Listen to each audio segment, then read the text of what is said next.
ketakutan itu sendiri merupakan naluri alami manusia. Jadi jangan sampai kita ngejudge bahwa orang yang takut ini adalah orang yang lemah. Lo takut karena lo emang gak percaya diri. Jadi jangan sampai lo ngejudge seperti itu. Itu sebenarnya salah banget ya guys.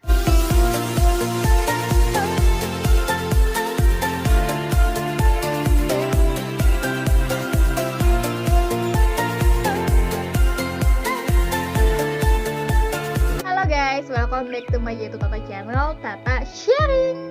Awal-awal biasanya Tata Beauty, tapi kali ini gue membuat Tata Sharing. Di video kali ini gue bener-bener akan memberikan tips and trick gimana caranya untuk teman-teman supaya berani melakukan derma roller. Jadi kayak sebelum melakukan derma roller itu pasti teman-teman akan ngerasain kayak takut. Dan tentunya banyak banget nih di kolom komentar video aku yang ini, teman-teman bisa lihat. Aku taruh linknya di bawah ini buat teman-teman yang belum nonton, yuk nonton setelah video aku. Jadi di kolom komentar ini banyak banget nih komentar-komentar bahwa aku takut ketika aku melakukan, dan tentunya ini yang membuat teman-teman jadi terjeda untuk melakukan treatment derma roller. Jadi aku akan memberikan tips gimana caranya untuk menghilangkan rasa takut ini supaya teman-teman bisa melakukan derma roller. Sebelum itu jangan lupa untuk klik subscribe dan nyalakan notifikasinya supaya teman-teman tidak ketinggalan video-video aku tentang derma roller berikutnya. Yang pertama teman-teman lakukan adalah hadapi rasa takut itu sendiri. Mungkin ini terdengar seperti hal yang emang sulit, tetapi ini bukan berarti teman-teman tidak bisa untuk melakukannya. Karena justru kalau misalkan teman-teman membiarkan rasa takut itu terus menerus gitu ya, jadi makin lama,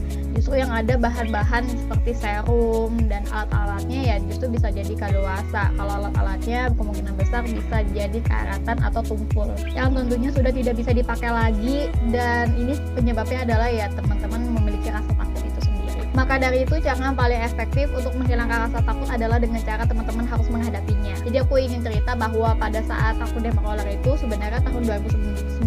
Jadi awal-awal aku derma roller itu ya aku ngerasain takut gitu, kayak teriak-teriakan, stres dan lain sebagainya. Tapi aku tuh untuk stres dan teriak-teriakannya kayak cuma ngaca dan lihat kayak ya kayak gitu aja. Jadi kayak lebih benar-benar tidak percaya diri aja sih pada saat itu. Tapi makin kesini 2019, 20, dan sampai 21, aku ngerasa kayak pada treatment kedua dan ketiga tuh jadi ngerasa enjoy aja karena aku udah berani untuk menghadapi rasa takut aku sendiri. Jadi yang kedua adalah tenangkan diri teman-teman. Jadi untuk tenangkan diri teman-teman di sini adalah cobalah untuk teman-teman relax, dan tentunya coba untuk mengatur nafas. Kayak aku pada saat sebelum melakukan derma roller ini aku kan aku ngelakuinnya sendiri ya, tidak pakai dokter, tidak lain sebagainya. Jadi ya udah akhirnya aku kayak ngatur nafas, tarik, terus buang, itu langsung ambil air putih dan minum. Dan di situ saya kenapa saya harus mengatur nafas dan tentunya saya harus cukupi cairan, yaitu ambil air minum. Karena misalkan kalau sampai saya dehidrasi, ini berpengaruh banget terhadap kulit. Jadi sebelum teman-teman melakukan derma roller, pastikan untuk cukupi kualitas air di dalam tubuh teman-teman. Karena kan di dalam tubuh kita tuh ada 70% cairan. Jadi kalau bisa ya pastikan jangan sampai teman-teman dehidrasi, karena kalau dehidrasi ya bisa jadi kulit teman-teman jadi kering gitu. Bayangin aja kalau kulit kering di situ di derma roller, yang ada nanti bakalan jadi hal yang emang udah kulitnya sensitif terus kering terus di derma roller gitu, udah rusak makin dirusakin gitu. Padahal untuk melakukan derma roller ini pastikan kulit teman-teman ini dalam kondisi normal, tidak berminyak, tidak kering, pokoknya tuh normal-normal aja seperti itu. Dan pada saat aku melakukan derma roller ini biasanya itu pagi-pagi aku usahakan untuk aku berolahraga. Setelah itu malam-malamnya sekitar jam 9, jam 8-an aku itu melakukan derma roller. Jadi untuk melakukan derma roller ini jangan sampai teman-teman lakukan di jam 12 malam atau di atas jam 11 malam, karena ini sebenarnya nggak bagus. Jadi kayak akan mengganggu kualitas tidur teman-teman. Kalau kualitas tidur teman-teman udah terganggu, hormon teman-teman justru akan terus meningkat, dan tentunya ini berpengaruh terhadap wajah teman-teman atau kulit teman-teman. Jadi di sini pastikan selain memperhatikan kualitas tidur, tapi teman-teman di sini bisa memperhatikan kualitas cairan dalam tubuh teman-teman. Dan tentunya teman-teman harus menjaga tubuh teman-teman, kulit teman-teman, bukan hanya dari luar tapi dari dalam juga. Yang ketiga adalah kenali rasa takut. Menurut Mental Health Foundation, jadi gimana cara untuk kita menghadapi rasa takut yang berlebihan adalah dengan cara kita harus tahu rasa takut itu sendiri. Jujur kalau dari aku pribadi, aku membuat 2 tabel. Jadi 2 tabel ini adalah dimana sisi positifnya dan sisi negatifnya. Kalau sisi negatifnya aku memberi waktu 5 hari saja yang kelewatkan, dan sedangkan sisi positifnya adalah itu permanen. Jadi untuk sisi positifnya adalah aku akan merasakan sakit selama 5 hari, tidak pede ketemu teman, terkurung, nggak bisa update wajah di story-story atau IG dan lain Sedangkan kalau untuk sisi positifnya adalah di wajah saya tuh jadi berkurang bopengnya, lebih fresh, kurutan di wajah tuh lebih menghilang, dan tentunya kalau pakai makeup itu ya rasanya bener-bener nggak ada yang namanya nggak rata, jadi bener-bener rata aja, jadi kayak lebih enak banget sih seperti itu. Yang keempat adalah selalu berpikir positif. Jadi ketika rasa takut itu menghantui kita, pastikan teman-teman di sini harus lebih berpikir aku harus bisa. Jadi jangan sampai teman-teman mengatakan ya yang bersifat pesimis kayak ya udahlah kalau kayak gitu tata channel aja lah yang dermatolog, sedangkan ya gue nggak bisa, ya udah gue emang ditakdirkan bopeng, gue ditakdirkan udah wajah tidak rata dan lain sebagainya. Nah, jadi kalau misalkan teman-teman selalu berpikir pikiran tentang negatif, ini bisa menghambat yang namanya melakukan dermatolog. Kalau dari gue pribadi, gue selalu terpacu dengan berpikiran positif, karena kalau misalkan gue terlalu berpikiran negatif ya sampai kapan gue lakuinnya. Tapi kalau misal gue terfokus sama hal-hal yang positif, jadi gue kayak berani buat oke, kalau kayak gitu gue mau melakukan dermatolog, karena memang positifnya lebih banyak dan tentunya lebih permanen dibandingkan negatifnya yang tentunya sedih. Yang kelima adalah coba bayangkan hal-hal yang buruk terjadi. Jadi di sini coba untuk memikirkan hal yang paling buruk terjadi.